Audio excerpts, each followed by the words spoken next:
Hello दोस्तों, एक बार फिर से आप सबका स्वागत करता हूं आज की इस न्यू क्लास में। और आज की क्लास में हम लोग डिस्कस करेंगे sign convection for measuring distance from mirror. मतलब जैसा कि मैंने बताया था चिन्ह परिपाटी कि फोकस दूरी जब न्यूमेरिकल हम लोग करते हैं तो फोकस दूरी को माइनस लेंगे या प्लस लेंगे। इसमें बहुत डाउट हो जाता है जब हम लोग क्वेश्चन लगाने जाते हैं, तो बहुत डाउट वो सब आपका क्लियर होगा आज। बिल्कुल उसमें आज के बाद कोई डाउट नहीं रहेगा, ये गारंटी मेरी है। बस बिल्कुल आपसे एक रिक्वेस्ट है कि आपको फोकस करके ध्यान से एकदम क्लास को देखना है, ओके। इसके बाद इससे रिलेटेड कोई डाउट आपका नहीं रहने वाला, ठीक है। तो ये हम लोग डिस्कस करेंगे चिन्ह परिपाटी, कौन सा चिन्ह कब लेंगे। उससे पहले हम लोग 3 रूल मतलब 3 रूल्स फॉर स्फेरिकल मिरर मतलब गोलीय दर्पण से रिलेटेड 3 रूल हम लोग पढ़ने वाले हैं। 3 नियम, छोटा है आप लोग जानते भी होंगे, वो चीज हम लोग डिस्कस कर लेते हैं सबसे पहले, ठीक है। तो चल हम अपना टॉपिक स्टार्ट करते हैं और देखते हैं ये कि 3 नियम क्या कहता है। सिंपल सी बात है कि मान लो कोई एक वस्तु रखे हैं, ठीक है। क्या है, कोई एक वस्तु रखी गई है, ओके। तो जब भी वस्तु से मुख्य अक्ष के समांतर, ठीक है, हम लोग जानते हैं मुख्य अक्ष के समांतर जाने वाली किरण जो होगी, पहला नियम है यही, ध्यान रखना। पहला नियम यही है कि मुख्य अक्ष के जो समांतर किरण जाएगी, ठीक है, वो परावर्तन के बाद, परावर्तन होगा, परावर्तन के बाद कहां से होकर जाएगी, मुख्य फोकस से होकर जाती है, ठीक है। पहला नियम ये है कि मुख्य अक्ष के समांतर जाने वाली किरण कहां, परावर्तन के बाद मुख्य फोकस से होकर जाती है, ओके। नेक्स्ट जो है वो है कि जब ध्रुव से जाने वाली, आई मीन ध्रुव पे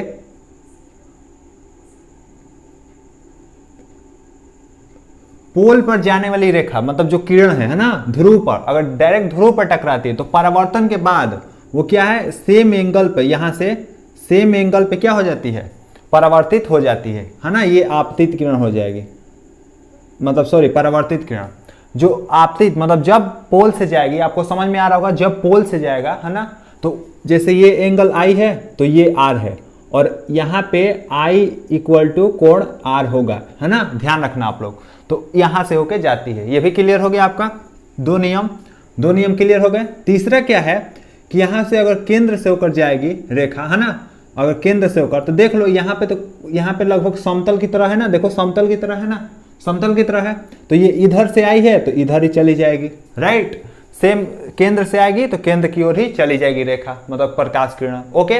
तो ये 3 नियम होते हैं। बस ये मैंने क्यों बताया, इमेज में आपको जब भी इमेज बनाओगे तो यूज होगा। तीनों नहीं यूज करेंगे हम लोग, बस 2 यूज करेंगे, एक ये है ना, ओके। बाकी हम लोग ये या ये दोनों कोई भी यूज करेंगे, लेकिन 2 यूज करेंगे इमेज बनाने के लिए, 2 से ज्यादा नहीं, ओके। तो ये तीनों नियम क्लियर हो गए कि समांतर जाने वाली मुख्य फोकस से पोल से जाने वाली सेम एंगल पे, मतलब ये एंगल इक्वल रहेगा, सेम एंगल पे आ जाएगी, ठीक है, टकरा करो। और ये जो केंद्र से होकर जाएगी वो आपस उसी दिशा में चली जाएगी टकराने के बाद। अब आप लोग को कैसे याद रखना है, याद क्या है, बिल्कुल समझो ना। यहाँ पे क्या है, मुड़ा हुआ है ना, तो यहाँ पे डायरेक्ट कोई चीज मारोगे तो फोकस दूरी मुख्य फोकस से होकर जाएगी, इतना याद रखो। बॉल रख लो ना, प्रकाश किरण को बॉल मान लो, बॉल को यहाँ मारोगे तो इधर आएगी, यहाँ मारोगे तो देखो चूंकि समतल है, थोड़ा बहुत समतल है, समतल तरह का है, तो यहाँ आ जाएगा, इधर ही वापस चला जाएगा। और यहाँ से आएगा टकराएगा तो इधर आएगा, राइट। तो यहाँ पे हमारा क्या हो जाता है, इमेज बन जाता है। जब इमेज फॉर्मेशन पढ़ाएंगे आपको गोलीय दर्पण से रिलेटेड, जो अवतल दर्पण उत्तल दर्पण, तो उसमें बताएंगे कि इमेज ऐसे बनता है, ठीक है। बाकी इमेज नहीं देखना था, हमें तीनों पॉइंट क्लियर करना था। तीनों पॉइंट क्लियर हो गया, ओके। अब हम लोग इंपॉर्टेंट पॉइंट पे चलते हैं, sign convection for measuring distance from mirror, ठीक है। चिन्ह परिपाटी ये क्या होता है, तो जरा ध्यान देना। अभी ध्यान इधर उधर कहीं नहीं करना है, बिल्कुल फोकस करके देखना है इस चीज को, इस टॉपिक को। जिसको आता है जिसको नहीं आता है सबको क्लियर होगा। देखो ध्यान से देखो इसको, जब भी आपका चिन्ह आएगा मतलब ऐसे, तो आपको सबसे पहले क्या याद रखना है। आपने चतुर्थांश पढ़ा है मैथ में, चतुर्थांश मतलब कोऑर्डिनेट जियोमेट्री पढ़ा है आपने। अगर पढ़ा है तो बिल्कुल आसान हो जाएगा आपको, आपके लिए जानना। ये एक्स अक्ष होता था, यही होता था, ओके। ये वाई अक्ष होता था। अब मैंने जस्ट इससे पहले क्लास में एक्स अक्ष की जिक्र किया था, क्यों, क्योंकि मुख्य अक्ष होता है, राइट। यही मुख्य अक्ष होता है ना, यही एक्स अक्ष होता है। तो एक बात ध्यान दो आप लोग, जब भी आप लोग पढ़ते थे ये एक्स होता था, ये एक्स डैश, ये वाई होता था, वाई डैश, ठीक है, एकदम बिल्कुल समझ में आएगा। तो ध्यान दो, इधर क्या होता था, इधर हम लोग का क्या लेते थे, प्लस लेते थे, दाहिने साइड प्लस लेते थे, ठीक यही लेते थे। ऊपर साइड क्या लेते थे, प्लस लेते थे, है ना, यहां मैं लिख देता हूं आपको, राइट। और लेफ्ट साइड माइनस लेते थे और नीचे साइड माइनस लेते थे। नीचे साइड क्या लेते थे? माइनस लेते थे। बस इससे ज्यादा आपको कुछ नहीं करना है मिरर में। अवतल दर्पण, उत्तल दर्पण यानी कॉनकेव मिरर, कन्वेक्स मिरर, दोनों में यही यूज होगा। मतलब इस साइड के ये जो है क्या है, ये पोल है, यही आपका पोल है। अगर अवतल दर्पण रहेगा तो इस पोल के इधर आएगा, उत्तल रहेगा तो इस पोल के इधर होगा। अब ध्यान दो, आपको क्या करना है, जो भी चीजें इधर रहेंगी राइट साइड, किधर? राइट साइड, राइट में रहेगी तो उसको हम लोग प्लस में लेंगे। क्लियर? कभी डाउट नहीं होगा आपका। जब भी कोई चीज ऊपर, मतलब ये ऊपर नीचे किन के लिए होता है? तो सिंपल है, वस्तु के लिए होता है, मतलब वस्तु और इमेज के लिए होता है। क्योंकि वस्तु ऊपर की तरफ होती है, देखो यहाँ, और नीचे इमेज बनता है, या ऊपर वस्तु है तो ऊपर भी इमेज बन जाएगा। तो ऊपर नीचे जो है वो वस्तु के लिए है और इमेज के लिए है, प्रतिबिंब के लिए। तो जो ऊपर रहेगा वो प्लस, जो नीचे रहेगा वो माइनस। क्लियर हो गया? ठीक है। अभी मैं इसी में से क्वेश्चन पूछूंगा इसी से रिलेटेड। और जो लेफ्ट साइड में रहेगा, लेफ्ट साइड में मतलब वस्तु रखी हो चाहे कुछ भी रखा हो, हम किस में लेंगे? हमेशा माइनस में लेंगे। क्लियर हो गया? क्लियर हो गया? कुछ ज्यादा था। अब देखो हम लोग कैसे अप्लाई करते हैं। मैंने आपसे पूछा कि वस्तु की लंबाई है, राइट? वस्तु की लंबाई है, मान लो कुछ भी ले लो, कोई दिक्कत नहीं है।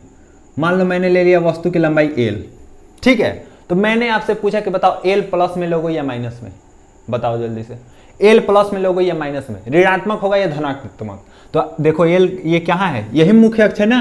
मुख्य अक्ष मतलब क्या? यही तो एक अक्ष है, यही तो मेन एक एक्सिस है, बोलो। तो इसके ऊपर है ना, इसी से सब देखना है, इस पोल से। पोल से क्या है? ऊपर है ना, ऊपर है ना। ऊपर के लिए क्या लेते हैं? प्लस लेते हैं ना। तो एल लंबाई क्या लेंगे? प्लस में लेंगे। समझ में आ गया? ठीक है। नेक्स्ट क्वेश्चन बताओ कि जो इमेज बना है, इस इमेज की लंबाई क्या होगी? मान लो ये इमेज है L1, ठीक। ये L1 मान लो, ये L2 मान लो, ठीक है। ये L1, तो L2 जो है इमेज की लंबाई, मतलब प्रतिबिंब की लंबाई, प्लस में लोगे या माइनस में? तो क्या लोगे? माइनस में लोगे। क्यों?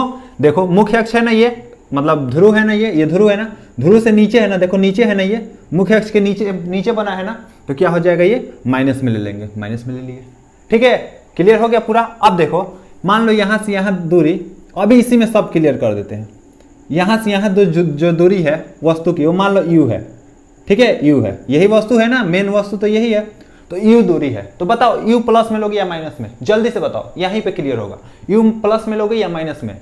तो देखो ये ध्रुव है ना, ध्रुव के राइट साइड है या लेफ्ट साइड, मतलब दाहिने साइड है या बाएं साइड? तो बाएं साइड है, और बाएं साइड के लिए क्या लेते हैं? माइनस लेते हैं, तो माइनस u लोगे। क्लियर? ओके। अब देखो मैंने लिया इमेज की लंबाई, इमेज की लंबाई भी ले लो। तो मैंने पूछा कि बताओ इमेज की जो, सॉरी लंबाई नहीं, दूरी, जो प्रतिबिंब की जो दूरी है भी, वो बताओ भी प्लस में लोगे या माइनस में? बताओ जल्दी से। तो देखो ये ध्रुव है, यही ध्रुव है, इसके क्या है? लेफ्ट साइड, बाएं साइड है, तो क्या लोगे? माइनस में। माइनस में लोगे तो इमेज भी माइनस में होगा। मैं बस अभी समझा रहा हूं आपको, ये जो चीजें मैं बताया अभी, ये चिन्ह परिपाटी, ताकि आपको कभी डाउट ना हो, ये ले लोगे। क्लियर हो गया? वैसे ही जितनी भी चीजें हैं, दूरियां, सब ऐसे ही लोगे। क्या मतलब? इससे अगर ध्यान दो, ध्रुव से राइट साइड रहे मतलब दाहिने साइड या ऊपर, प्लस में लोगे। ध्रुव से नीचे या बाएं रहे तो माइनस में लोगे। अगर कोऑर्डिनेट जियोमेट्री पढ़े हो तो ये इसमें और कुछ भी डाउट नहीं रहेगा। निर्देशांक ज्यामिति या 10, 9 में, 8 में सभी लोग पढ़ते हैं, 9 में, ठीक है, 10 में। ओके, तो आई होप सब कुछ ये क्लियर हुआ होगा। अब हम लोग अपने टॉपिक पे चलते हैं, जो आगे की टॉपिक है, मतलब कुछ पॉइंट्स है वो हम लोग डिस्कस कर लेते हैं। तो दोस्तों अब जो मैंने पॉइंट्स जो आपको समझाया है, वो मैंने यहाँ पे डायरेक्टली लिख दिया है कि मुख्य अक्ष के समांतर जाने वाली रेखा परिवर्तन के बाद मुख्य फोकस से होकर जाती है। ठीक है, ये मैंने लिख दिया, आप लोग नोट डाउन कर लेना। मुख्य फोकस से होकर जाने वाली रेखा परिवर्तन के बाद मुख्य अक्ष के समांतर होकर जाती है। ठीक है, दर्पण पर प्रकाश किरणें सदैव बाईं ओर से डाली जाती है। अभी मैं इसको समझा दूंगा, मतलब बाईं ओर से डाली जाती है। अभी मैंने बताया ना, बायां क्या, लेफ्ट क्या और राइट क्या, सब कुछ बताया, ऊपर क्या नीचे क्या।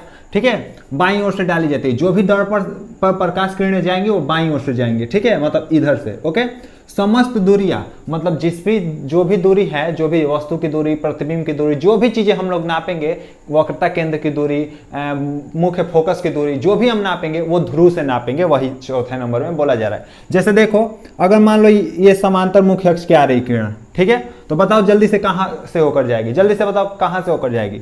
रिवीजन कर लो, कहां से होकर जाएगी? मुख्य फोकस से होकर जाएगी। राइट, यही हम लोगों ने देखा। पहला पॉइंट ये हो गया, पहला पॉइंट। दूसरा पॉइंट क्या? मुख्य अक्ष से जाने वाली रेखा, देखो मान लो मुख्य अक्ष से होकर जा रही है, मुख्य अक्ष के होकर जा रही है, ठीक है। बताओ आप लोग, मुख्य अक्ष से होकर जाने वाली रेखा, ये सेकंड पॉइंट, मुख्य अक्ष से होकर जाने वाली रेखा क्या हो जाती है, सॉरी मुख्य फोकस से होकर जाने वाली रेखा क्या हो जाती है, मुख्य अक्ष के समांतर हो जाती है, राइट। यही हम लोगों ने दूसरा पॉइंट देखा। तीसरा पॉइंट, दर्पण पे किरणें जो डाली जाती हैं वो बाईं ओर से डाली जाती है। दो किरणें हम लोगों ने डाला, किधर से डाला, बाईं ओर से ही तो डाला, इधर से ही तो डाला हम लोगों ने, इधर से थोड़ी नहीं। तो देखो ये तीसरा पॉइंट भी क्लियर हो गया। समस्त दूरियां कहाँ से नापी जाती है, ध्रुव से नापी जाती है, मतलब ये ध्रुव है। अगर मैं पूछूं आपसे कि आप लोग बताओ कि पी एफ इक्वल टू क्या होगा और पी सी इक्वल टू क्या होगा, जल्दी से बता दो क्या होगा, पी सी इक्वल टू क्या होगा, पी एफ इक्वल टू क्या होगा। तो आप लोग आंसर क्या दोगे कि पी एफ इक्वल टू क्या होता है, हम लोगों ने देखा था क्या होता है, स्मॉल एफ, राइट। और पी सी इक्वल टू क्या होता है, मतलब वक्रता केंद्र क्या होता है, रेडियस होता है, आर होता है ना। इससे पहले वाली क्लास में देखा था हम लोगों ने, तो आर हो जाता है, मतलब समस्त दूरियां ध्रुव से नापी जाती है। ओके, अब एक चीज मैंने जो चीज पढ़ा है आपसे एक पूछ देता हूं, बताओ जल्दी से आप लोग कि आर और एफ में रिलेशन क्या होता है, आर इक्वल टू क्या होता है, जल्दी से बताओ आर इक्वल टू क्या होता है, जल्दी से फटाक से बताओ आर इक्वल टू क्या होता है। तो आर इक्वल टू क्या होता है, 2f होता है हमारा, याद रखना 2f होता है। ओके, आर इक्वल टू क्या होता है, 2f होता है, मैंने ये बताया था। ओके, तो ये रहा हमारा 4 पॉइंट्स और चारों पॉइंट्स आपको क्लियर हो गए होंगे। आई होप इस क्लास में सब कुछ समझ में आया होगा।